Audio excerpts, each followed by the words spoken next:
Hi, I'm Robert Muchamore. Kids are always asking me for writing tips, so here's all of my literary wisdom distilled into 20 bite-sized chunks and fortified with vitamins and marrowbone jelly.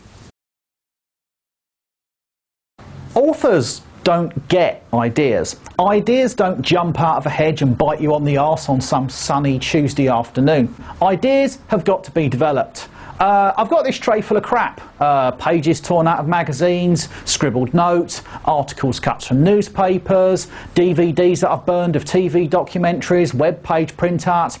So go find yourself a tray or an old shoebox or whatever and start sticking anything you find interesting in there, and that's how you'll start to develop ideas.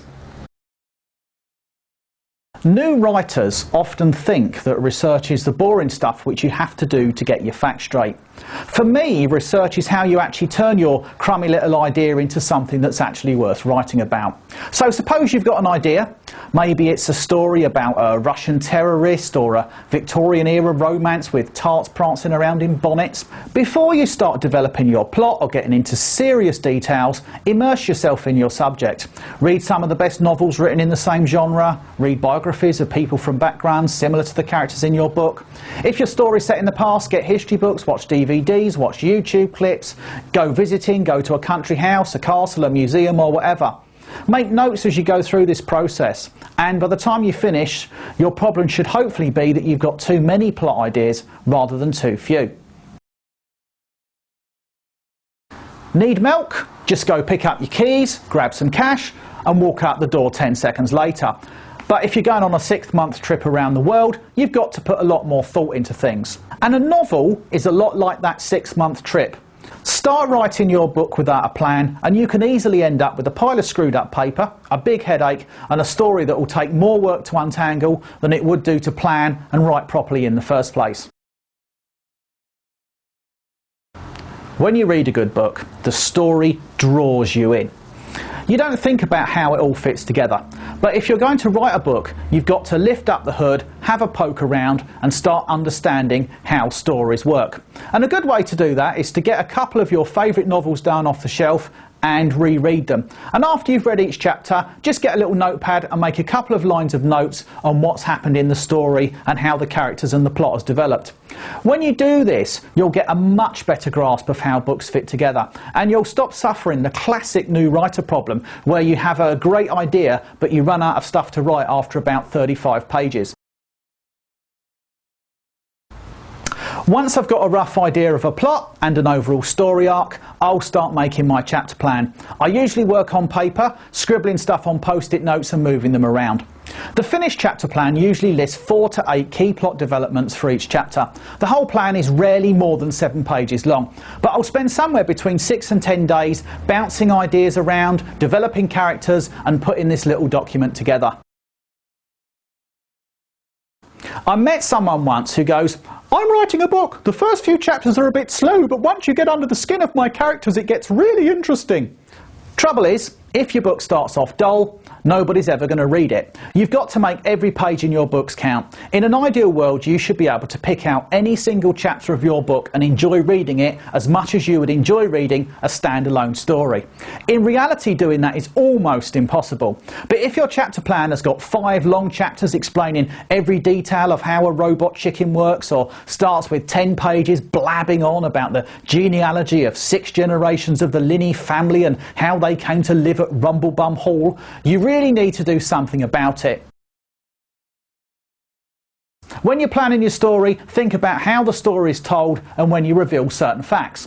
For instance, finding out that Millie McBonnet has an identical twin sister has absolutely no impact on page 1, but it's a shocker if she turns up during her mother's funeral at the end of chapter 39.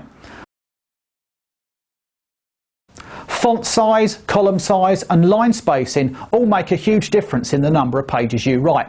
That's why the publishing industry uses word counts, and every word processor these days has got a word count function. If you're serious about getting published, you should check out the typical length of the kind of book that you want to write. Count the number of words on a full page and multiply it by the number of pages in the book, then deduct about 10% to account for chapter endings, title pages and stuff like that. The hardest thing about becoming a writer is that there are no tests that you can take to say whether you're any good or not. You can show the same piece of writing to two groups of people. One group will say it's amazing and one group will say it's total crap. And you know what? Neither of them will be wrong. It's really important to make every word in your stories count. If a man gets into a car, you don't need to say, the man got into the car, he buckled his seatbelt and turned the key and then he pulled up the door and he started the engine. Nobody cares about all of those tedious details. What you need to do is use just enough words to create an impression of what's going on. So you could just say, the man got in the car and drove off. Or better still, you could maybe pick up on a little detail that creates a bit more atmosphere. So you could say, the driver's waxed jacket squeaked as he buckled his seatbelt. We all slip up and use the odd cliche from time to time, but there's nothing worse than having the main character sleeping like a log before getting up at the crack of dawn to take the bull by the horns, then going the whole 9 yards and winning the day by clutching victory from the jaws of defeat. Cliches are just lazy, rubbish writing, which is why I always avoid using cliches like the plague. It's really important that you create friction between all your characters and not just between the good guys and the bad guys. In my Cherub books, the two main characters, James and Lauren, are siblings who really love each other, but they also tease each other and get on each other's nerves. James isn't comfortable with his best friend Cole being gay. Kerry and Bruce have got a long-standing rivalry. Lauren hates Jake Parker. Stories are really boring if all the good guys just get along and sort of wander around going, "Oh, good job, Kerry, let's go for tea and crumpets." There's nothing wrong with your book having a complex plot, but if you reveal all of the details in one long spiel, you'll just end up with something that's about as exciting to read as a maths textbook. Try and think of the most interesting way for details of your plots to unravel. You can put the ending at the start or use a flashback, or you can have an action sequence but only reveal what's going on after everyone's had their head blown off. I enjoy going to the movies and watching some crazy over-the-top action movie where flying saucers blow up New York. But books are very different to films. In books, it's better to concentrate on creating good characters and having lots of suspense and intrigue. Big set pieces just don't have the same kind of impact that they do in films. Like any writer, sometimes I get stuck. Usually it's because I can't make a scene work the way that I'd hoped it would. My best advice is to take a break by walking the dog, having a bath, or smothering your girlfriend in banana yoghurt. If a good think doesn't sort your problem out, you can either skip ahead and come back to the scene later, or if it's a more fundamental problem, go back to your chapter plan and see if you can rework it so that you can skip that scene entirely.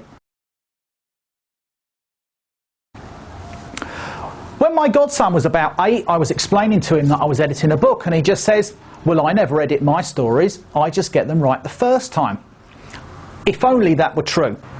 One of the oldest editing techniques is still one of the best in my opinion. Write your story, print it off, stick it in an envelope, and then don't look at it for about 1 to 6 months. When you reread your story after this break, you will be amazed at how many naff bits and mistakes you'll discover in your manuscript. If you spend a month working on something and then decide that you hate it, don't think that you've wasted a month of your time. That's a bit like saying that you wasted your time because you didn't win the Monaco Grand Prix after your first driving lesson. Writing books is a skill. Most people need a few tries before they get it right, or even half right. I think I started writing about 30 novels before I finally wrote and finished The Recruit and got it published.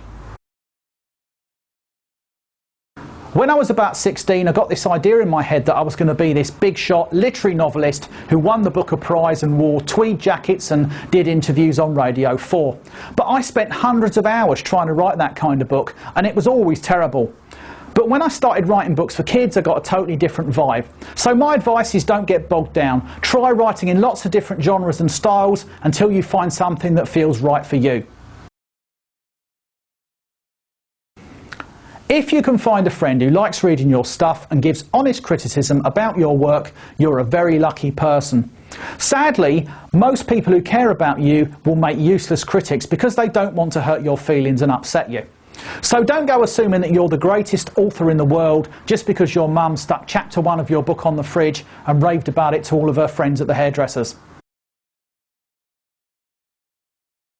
It's essential to review your work and make changes during the editing stage, but don't overdo it. If you've spent months fiddling around with a story and you're still not happy with it, it's highly unlikely that there's going to be some eureka moment where you change one little thing and it suddenly all comes good. Don't get bogged down, move on to the next thing and write something even better. Well, I hope those tips were useful to some of you, and all that leaves me to say is good luck with your writing.